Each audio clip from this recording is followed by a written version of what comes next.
السلام علیکم پیارے دوستو، کیسے ہیں آپ سب لوگ؟ امید کرتی ہوں کہ آپ سب لوگ ایمان اور صحت کی بہترین حالتوں میں ہوں گے۔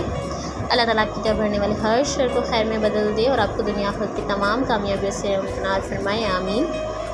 جی تو جو میرے یوٹیوب چینل پر نیو ہیں، اگر انہوں نے میرے چینل کو سبسکرائب نہیں کیا تو سب سے پہلے سبسکرائب کر دیں، ٹھیک ہے، اور بیل آئیکن کے لازمی پریس کیا کریں، اس سے جب بھی ایپیسوڈ آئے گی تو آپ کو آٹومیٹکلی نوٹیفیکیشن مل جائے گا۔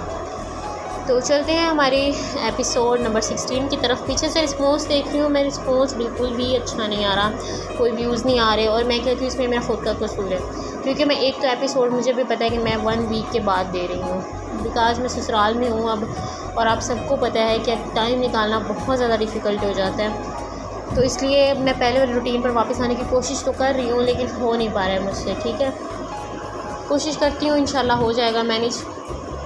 باقی یہ ہے کہ مجھے پتہ ہے کہ میرے ریڈرز بہت زیادہ بھاگ گئے ہیں بیچ میں سے، تو اگر کوئی واپس آنا چاہتا ہے تو موسٹ ویلکم، جو جس نے جانا ہے تو وہ وہی جائے، میں نے پہلے کبھی کسی کو نہیں روکا تو اب بھی نہیں روکوں گی، ٹھیک ہے۔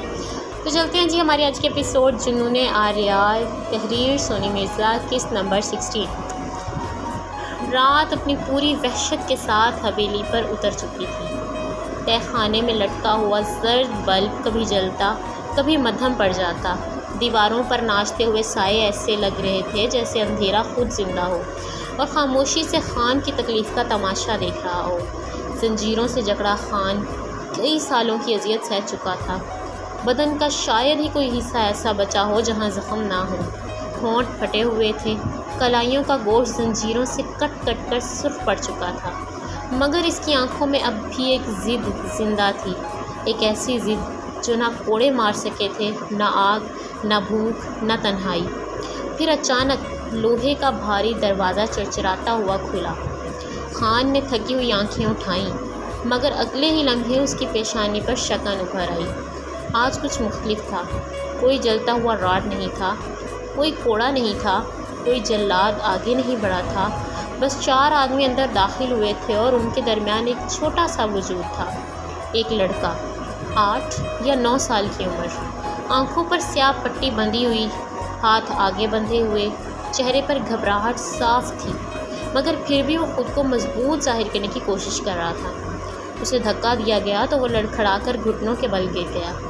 خان کی نظریں بے اختیار اس پر جم گئیں، پہلے صرف ایک سرسری نظر ڈالی، پھر دوسری، پھر تیسری، اور پھر دل میں ایک عجیب سی بے چینی پیدا ہونے لگی۔ اس لڑکے کے بال، اس کے چہرے کی ساخت، اس کے جبڑے کی لکیر، نہ جانے کیوں سب کچھ جانا پہچانا لگ رہا تھا۔ اسی دوران باہر سے قدموں کی آواز ابھری، بھاری، پر اعتماد، آہستہ آہستہ قریب آتی ہوئی، اور پھر کالی اندر داخل ہوا۔ آج اس کے چہرے پر وہی شیطانی مسکراہٹ تھی، مگر اس کے پیچھے ایک اور چیز بھی چھپی ہوئی تھی، اطمینان۔ آج جیسے آج اسے وہ چیز مل گئی ہو جس کی تلاش اسے مدتوں سے تھی۔ وہ چند لمحے خاموش کھڑا لڑکے کو دیکھتا رہا، پھر خان کی طرف متوجہ ہوا۔ اس کے ہونٹوں پر مکروہ مسکراہٹ مزید گہری ہو گئی۔ کیسا ہو خان؟ خان نے کوئی جواب نہ دیا، صرف گھور کر دیکھتا رہا۔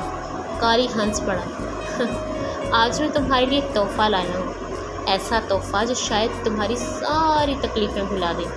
خان کی نظریں دوبارہ لڑکے پر جم گئیں، دل کی دھڑکن نہ جانے کیوں تیز ہونے لگی تھی۔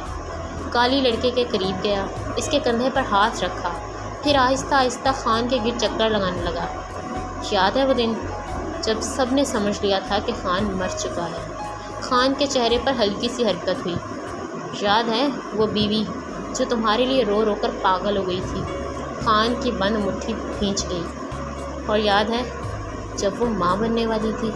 بس اتنا سننا تھا کہ خان کے پورے جسم میں بجلی سے دوڑ گئی، اس کا سر جھٹکے سے اوپر اٹھا، زنجیریں زور سے کھنک اٹھیں، آنکھیں پھیل گئیں، کالی کی مسکراہٹ فاتحانہ ہو گئی۔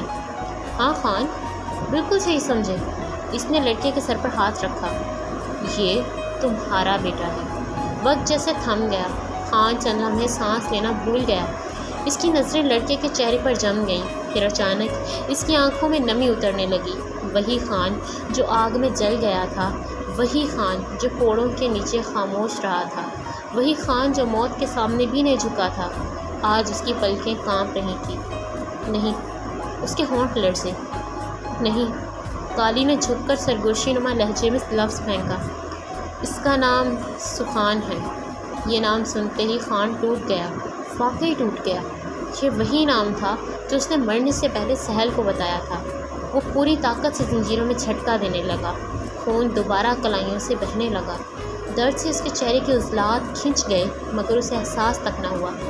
سکھان، اس کے ہونٹ کپ کپائے، میرا بیٹا، خدا کے لیے مجھے ایک بار اس کے پاس جانے دو، صرف ایک بار اسے گلے لگانے دو۔ کالی خاموشی سے یہ منظر دیکھ رہا تھا۔ اس کی آنکھوں میں ایسا لطف تھا جیسے کوئی شکاری اپنے جال میں پھنسے شیر کو تڑپتا دیکھ رہا ہو۔ پھر اس نے ایک اور وار کیا، پہلے سے زیادہ گہرا، پہلے سے زیادہ خطرناک۔ افسوس کی بات یہ ہے خان کہ تمہاری بیوی نے تمہارا انتظار نہیں کیا۔ خان جیسے پتھر ہو گیا۔ جھوٹ، الفاظ کے ہونٹوں سے بمشکل نکلے۔ وہ ایسا نہیں کر سکتی، وہ میرا انتظار کر رہی ہوگی آج بھی، وہ کبھی مجھے نہیں بھلا سکتی۔ کالی نے کہکہا لگایا، ایسا کہکہا جس میں زہر گھلا ہوا تھا۔ اس نے نئی زندگی شروع کر دی ہے، اس نے دوسری شادی کر لی۔ خان کا چہرہ سفید پڑ گیا، سانس سینے میں اٹک گئی، دل جیسے ٹوٹ کر بکھر گیا ہو۔ نہیں، اس بار اس کی آواز چیخ میں بدل گئی، نہیں، تم جھوٹ بول رہے ہو، وہ ایسا نہیں کر سکتی۔ کالی اس کے بالکل قریب آ گیا، اتنا قریب کہ خان اس کی سانسوں کی بدبو محسوس کر سکتا تھا۔ اور جانتے ہو سب سے دلچسپ بات کیا ہے؟ وہ چند لمحے رکا، پھر آہستہ آہستہ آخری خنجر بھی گھونٹ دیا۔ اس کی شادی کا انتظام خود ٹائیگر نے کیا تھا۔ خاموشی، ایسی خاموشی کہ بلکہ بندناہٹ بھی سنائی دینے لگی۔ خان کی آنکھیں ساکت رہ گئیں، ذہن جیسے سن ہو گیا ہو۔ ایک طرف برسوں کی وفاداری، دوسری طرف اس کا بیٹا، اس کا خون، اس کا سکھان، اور ان دونوں کے درمیان یہ زہریلا دعویٰ جو کالی اس کے دل میں اتار چکا تھا۔ کالی نے محسوس کیا کہ پہلی بار خان کے چہرے پر شک کی ایک مدھم سی لکیر ابھری ہے۔ بس اتنی سی لکیر ہی تو چاہیے تھی اسے۔ وہ مسکرایا، پھر انگلی کے ایک اشارے پر دو آدمی آگے بڑھے اور سکھان کو واپس لے جانے لگے۔ نہیں، خان کی چیخ تہ خانے میں گونج گئی، اسے مت لے جاؤ، خدا کے لیے مجھے ایک بار اس سے ملنے دو، سکھان بیٹا۔ مگر لڑکے کی آنکھوں پر بندھی پٹی ویسے ہی قائم رہی۔ شاید اس معصوم بچے کو کوئی ایسی ڈوز دی گئی تھی جس کی وجہ سے وہ بول نہیں پا رہا تھا۔ اسے معلوم ہی نہیں تھا کہ زنجیروں میں جکڑا یہ زخمی شخص ہی اس کا باپ ہے۔ وہ صرف خوفزدہ کھڑا تھا، جبکہ دوسری طرف ایک باپ اپنے ہی خون کے لیے زنجیریں توڑ دینے کو تیار تھا۔ کالی نے گردن ذرا سی ٹیڑھی کی، پھر آہستہ آہستہ مسکراتے ہوئے لب کھولے۔ مل سکتے ہو اس سے؟ خان کی سانس رک گئی۔ کیا؟ ہاں، کالی کی آنکھوں میں شیطانی چمک ناچنے لگی۔ تمہارا بیٹا تمہیں مل سکتا ہے، تمہاری زندگی تمہیں واپس مل سکتی ہے، تمہارا خاندان تمہیں واپس مل سکتا ہے۔ پھر اس کا لہجہ یکدم سرد ہو گیا۔ بس ایک شرط ہے۔ خان خاموشی سے اسے دیکھتا رہا۔ ٹائیگر کے خلاف کھڑے ہو جاؤ، اور پہلی بار، واقعی پہلی بار، خان کی آنکھوں میں ایسا طوفان ابھرا جو کوڑے، آگ، بھوک اور زنجیریں بھی پیدا نہ کر سکی تھیں، کیونکہ اس بار وار جسم پر نہیں ہوا تھا، اس بار وار سیدھا ایک باپ کے دل پر ہوا تھا۔ درختوں کے سائے چیرتے ہوئے چاروں اسے سمت لپکے تھے، جہاں سے انہیں لمحہ بھر کے لیے آواز سنائی دی تھی۔ ایڈم کا دل سینے میں دھڑک نہیں رہا تھا، بلکہ دھاڑے مار رہا تھا۔ زمین کے چہرے کی رنگت اڑ چکی تھی۔ بیسٹ کی نظریں ہر جھاڑی، ہر درخت اور ہر نشان کا جائزہ لے رہی تھیں، جبکہ آریال خاموش تھا، غیر معمولی حد تک خاموش۔ مگر چند منٹ بعد ہی حقیقت سامنے آ گئی۔ وہاں کچھ نہیں تھا، نہ سکھان، نہ کسی انسان کے قدموں کے تازہ نشان، نہ کوئی اور ثبوت، صرف ہوا تھی جو درختوں کے درمیان سے گزرتی ہوئی عجیب سی سرگوشیاں پیدا کر رہی تھی۔ ایڈم نے بے چینی سے بالوں میں ہاتھ پھیرا۔ لعنت ہے! زمین نے گردن گھمائی۔ شاید ہم نے غلط سنا۔ بیس کچھ بولنے ہی والا تھا کہ اچانک ایک عجیب سی آواز گونجی۔ چاروں کی نظریں ایک ساتھ آریال کے بیڈ کی طرف اٹھیں۔ اس کے ساتھ لگا خصوصی واکی ٹاکی زندہ ہو گیا تھا۔ جنگل میں موبائل سگنل نہیں تھے، مگر یہ فوجی گریڈ ڈیوائس تھی۔ چند لمحوں تک صرف خفراہٹ سنائی دیتی رہی، پھر ایک آواز ابھری، سرد، خطرناک اور طنز سے بھری ہوئی۔ Hello tiger. ایڈم کی گردن تن گئی، زمین کے جبڑے بھینچ گئے، بیسٹ کی آنکھیں سکڑ گئیں، اور آریال، اس کے چہرے سے آخری تاثر بھی غائب ہو گیا۔ کالی، دوسری طرف ہلکی سی ہنسی سنائی دی۔ ہو واہ، ابھی تک میری آواز نہیں بھولے؟ بات ختم کرو۔ آریال کی آواز برف جیسی ٹھنڈی تھی۔ کالی پھر ہنسا۔ اتنی جلدی بھی کیا ہے؟ آخر اتنے عرصے بعد بات ہو رہی ہے۔ چند سیکنڈ خاموشی رہی، پھر اس نے بم گرایا۔ تمہارا بھانجا میرے پاس ہے۔ ایڈم کا خون جیسے جم گیا۔ جمیل نے مٹھی بھینچ لی۔ بیسٹ کے چہرے پر پہلی بار قاتلانہ سردی اتری، مگر آریال اب بھی خاموش تھا۔ صرف اس کی آنکھوں میں وہ چمک پیدا ہوئی تھی جسے دیکھ کر بڑے بڑے مجرم اپنی مصیبتیں یاد کرنے لگتے تھے۔ کالی کی آواز دوبارہ سنائی دی، کیسا لگا سرپرائز؟ اگر سبحان کو خراش بھی آئی۔ آریال نے آہستہ آہستہ الفاظ ادا کیے، میں تجھے ڈھونڈ نکالوں گا۔ کالی ہنسا، یہ تو پہلے بھی کئی بار سنا ہے۔ اس بار فرق ہے۔ آریال کی آواز مزید خطرناک ہو گئی، اس بار میں تجھے ماروں گا نہیں۔ چند لمحے خاموشی رہی۔ پہلے تیرے دونوں ہاتھ توڑوں گا، پھر تیرے آدمیوں کے سامنے تیرے گھٹنے توڑوں گا، تیرا وہ حشر کروں گا کہ نہ زندوں میں رہے گا اور نہ مردوں میں۔ جنگل کی ٹھنڈی ہوا اچانک اور سرد محسوس ہونے لگی، حتیٰ کہ ایڈم اور جمیل بھی ایک لمحے کے لیے آریال کی طرف دیکھنے لگے۔ کالی چند سیکنڈ خاموش رہا، پھر زور سے کہا لگا بیٹھا، یہی وجہ ہے کہ تم مجھے پسند ہو ٹائگر۔ ایڈم سے مزید برداشت نہ ہوا، اس نے آگے بڑھ کر واکی ٹاکی آریال کے ہاتھ سے تقریباً چھین لیا۔ سن کالی، اس کی آواز غصے سے کانپ رہی تھی، اگر سبحان کو کچھ ہوا نا تو میں تجھے زمین کے آخری کونے سے نکال لاؤں گا۔ کالی چند لمحے خاموش رہا، پھر ایسا کہا لگا جیسے کسی بچے کی بات سن رہی ہو، پولیس والا بھی ساتھ کھڑا ہے۔ ایڈم کے جبڑے بھینچ گئے۔ اپنی بکواس بند رکھ۔ بکواس؟ کالی طنزیہ انداز میں بولا، تم میرے لیے کیا ہو ایڈم؟ خاموشی، پھر خود ہی جواب دیا، ایک مچھر۔ زمین کی مٹھی بھینچ گئی۔ کالی رکا نہیں، صرف فرق یہ ہے کہ عام مچھر خون چوستے ہیں اور تم کاغذی کارروائی کرتے ہو۔ بیس کے ہونٹوں پر خطرناک سی مسکراہٹ ابھری۔ ایڈم آگ بگولا ہو گیا، تم مجھے کچھ نہیں کر سکتے۔ کالی نے اس کی بات کاٹ دی، کیونکہ اس وقت تمہارا سوتیلا بیٹا میرے قبضے میں ہے۔ پھر اس کی آواز مزید دھیمی ہو گئی، اور تم سب غلط جگہ ڈھونڈ رہے ہو۔ آریال کی آنکھیں سکڑ گئیں۔ کالی ہنس پڑا، ہاں ٹائگر، پورا جنگل چھان مارو، ہر درخت الٹ دو، ہر جھاڑی کاٹ دو۔ چند لمحوں بعد اس کی سرگوشی کی طرح کہا، سبحان یہاں ہے ہی نہیں۔ ایڈم کے چہرے کا رنگ اڑ گیا۔ زمین نے بے اختیار آریال کی طرف دیکھا۔ بیسٹ فوراً سمجھ گیا، اس کا مطلب صرف ایک تھا، سبحان کو جنگل سے باہر نکل کیا جا چکا تھا، بہت پہلے۔ کالی آخری بار ہنسا، اب کھیل شروع ہو چکا ہے ٹائگر۔ سگنل اچانک کٹ گیا، جنگل پھر خاموش ہو گیا۔ چند سیکنڈ تک کوئی کچھ نہ بولا، پھر بھی اس نے دھیرے سے نظریں اٹھائی۔ وہ سچ بول رہا تھا، مجھے بھی یہ لگتا ہے، زمین نے خوش خرل سے جواب دیا۔ ایڈم نے مٹھی درخت پر دے ماری، لعنت ہو۔ مگر آریال، وہ بالکل خاموش کھڑا تھا، اتنا خاموش کہ سب کو تشویش ہونے لگی۔ پھر اس نے آہستہ سے سر اٹھایا، اس کی آنکھوں میں غصہ نہیں تھا، وہ اس سے کہیں زیادہ خطرناک چیز تھی، شکار کرنے والے درندے کا سکون۔ بیسٹ جی، اب ہم سبحان کو نہیں ڈھونڈ رہے۔ ایڈم چونک کر اس کی طرف مڑا۔ آریال کے ہونٹوں پر سرد مسکراہٹ نمودار ہوئی، اب ہم کالی کو ڈھونڈ رہے ہیں۔ اور پہلی بار بیسٹ کو کالی کے لیے افسوس محسوس ہوا۔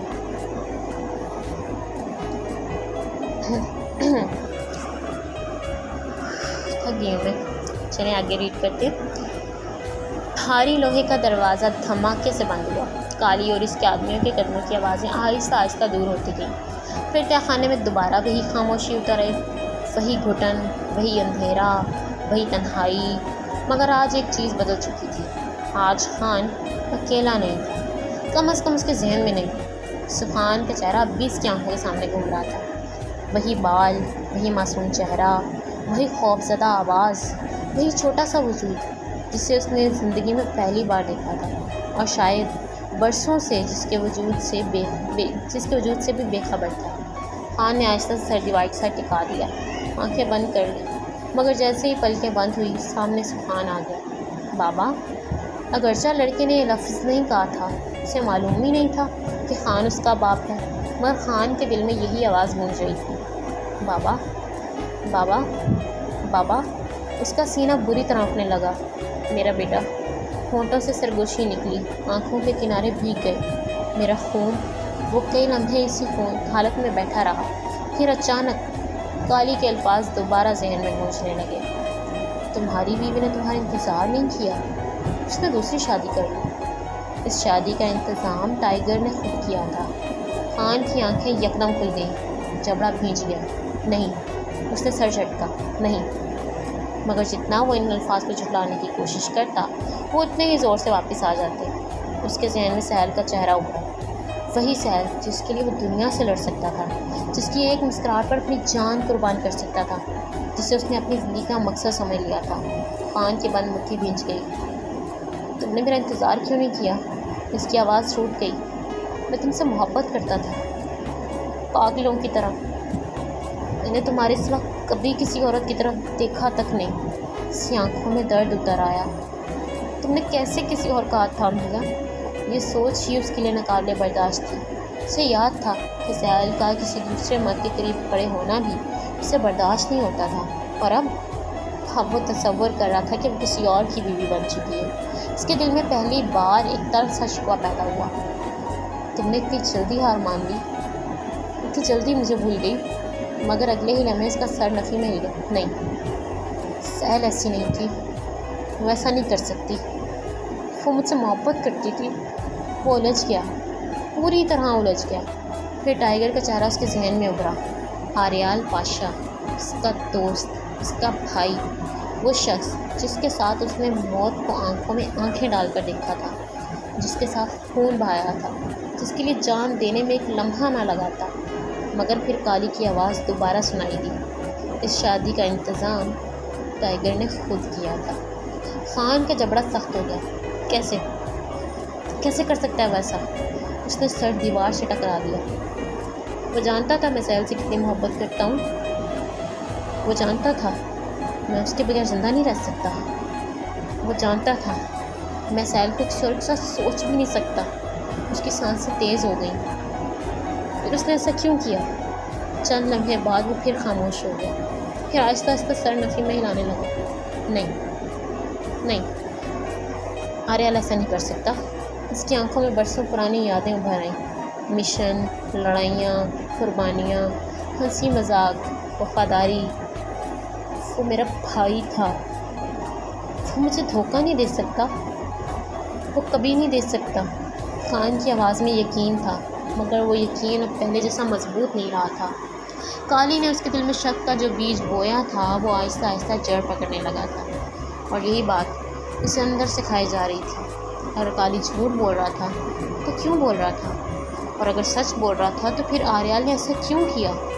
خان کے پاس کسی سوال کا جواب نہیں تھا۔ پھر اس کی سوچ ایک بار پھر سکھان کی طرف چلی گئی۔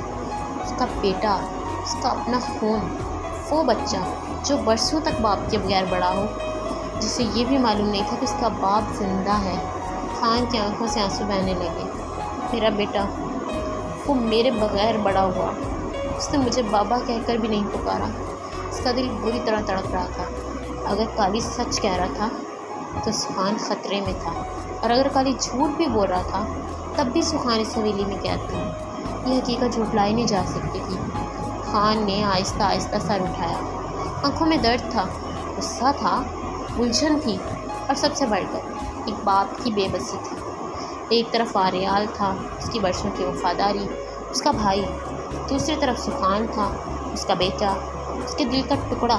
اور پہلی بار زندگی میں خان کو محسوس ہوا کہ شاید کچھ جنگیں میدان میں نہیں لڑی جاتی، کچھ جنگیں انسان کے اپنے دل کے اندر چلتی ہیں، اور وہ جنگیں سب سے زیادہ خطرناک ہوتی ہیں۔ اس رات تہ خانے میں بندھا ہوا خان زنجیروں سے نہیں ہارا تھا، وہ اپنے خیالات کے ہاتھوں قیدی بن گیا تھا۔ چلیں ابھی میں تو تھک گئی ہوں۔ میں نے سوچا تھا میں پوری ایپیسوڈ ریڈ کر لوں گی، بٹ ابھی ایک لمبا سارا پیرا رہتا ہے، ٹھیک ہے، آپ لوگ خود ریڈ کریں، ٹھیک ہے، مجھے تو سانس چڑھ گیا ہے، تو ملتی ہوں میں لاسٹ پہ، ٹھیک ہے۔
جی تو دوستوں، پیارے دوستوں، کیسی تھی؟ کیا خان غداری کرے گا؟ کیا ریال پہنچ پائے گا کالی تک؟ کمنٹس میں سب اپنی اپنی رائے کا اظہار کریں۔ شکریہ، ٹھیک ہے، خیال رکھیے گا اپنا، رائٹر کو دعا میں یاد رکھیے گا اور رسپانس اچھا کر لیں بھائی۔ میں کوشش کروں گی نیکسٹ ایپیسوڈ جلدی دوں، لیکن اب میں چونکہ میکے آئی ہوئی تھی تو میں نے ایپیسوڈ جلدی لکھ لی، لیکن اب میں واپس جاؤں گی سسرال تو پھر میرا وہاں پہ بھی ٹائم نہیں لگنا، ٹھیک ہے؟ تو وہ تھوڑا کوپریٹ کیا کریں اور رسپانس بہتر کریں بھائی۔ میں بتا رہی ہوں آگے آگے ناول میں اتنا کچھ ہونے والا ہے، آپ لوگ سوچ بھی نہیں سکتے، ٹھیک ہے؟ بہت زیادہ اس میں سسپینس آنے والا ہے، تو بی ریڈی، رسپانس بہتر کریں گے تو جلدی ایپیسوڈ دیا کروں، ٹھیک ہے؟ اپنا خیال رکھیے گا، اللہ حافظ۔